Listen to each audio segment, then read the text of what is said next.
Hi guys, good morning. Welcome back to my channel Akhil's Anecdotes. It is really very sad that we lost Dharmendra साहब yesterday.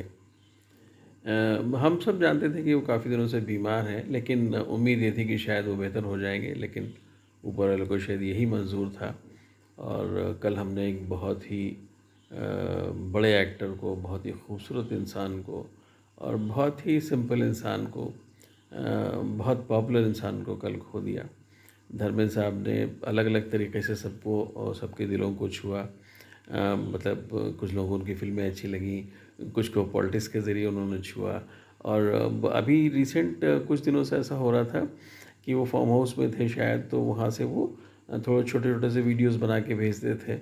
और उसमें वो कभी swimming pool में हैं, कभी जिम में हैं, कभी वो खेती कर रहे हैं, सब्जियां दिखाते थे कि मैंने ये उगाया, मैंने वो उगाया, है ना?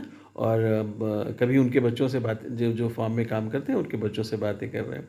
तो इस तरह से। और एक उनका ये था कि वो सभी जानते होंगे कि वो इवन इंटरव्यूज़ में भी वो, मतलब वहाँ से फार्म हाउस से वो छोटे-छोटे से कविताओं की 2 पंक्तियाँ, मतलब जिनको शेर कहते हैं उर्दू में, तो वो शायर भी थे वो एक्चुअली। तो उनको शेर कहने का शौक़ था, तो वो भेजते थे। तो इस तरीके से वो डिफ़रेंट डिफ़रेंट तरीक़ों से हम लोगों की ज़िंदगी से जुड़े हुए थे। और हम बिल्कुल नहीं चाहते थे, जब से बीमारी का सुना था हम चाहते नहीं थे कि वो जाएँ।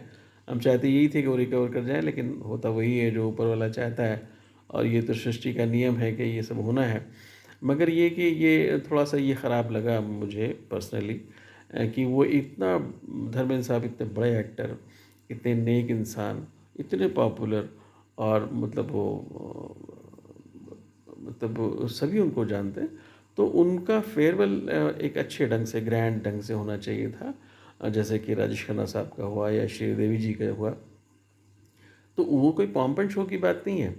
उसमें होता ये है, मैं ऐसा सोचता हूँ कि उसमें होता ये है कि कुछ लोग जो उनके चाहने वाले हैं, अगर वो 4 कदम भी उनके साथ चलिए तो उनके दिल को सुकून मिलता है ना? उनको श्रद्धांजलि दे लेते हैं अपने हिसाब से।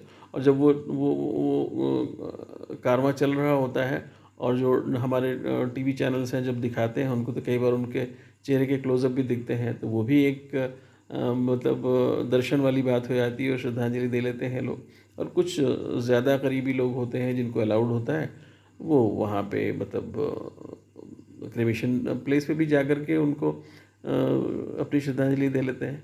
तो ये चीज़ मुझे ठीक नहीं लगी। आई डोंट नो वो उनकी फैमिली ने क्या सोचा, बेहतर सोचा होगा अपने हिसाब से।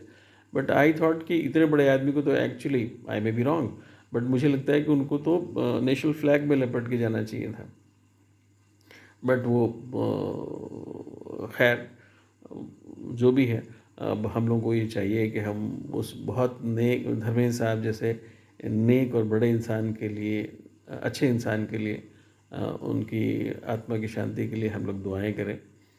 हम भी करते हैं, आप लोग भी कीजिए। और ऊपर वाला उनको जन्नत में बहुत अच्छी जगह दे। फिर मिलते हैं। Take care.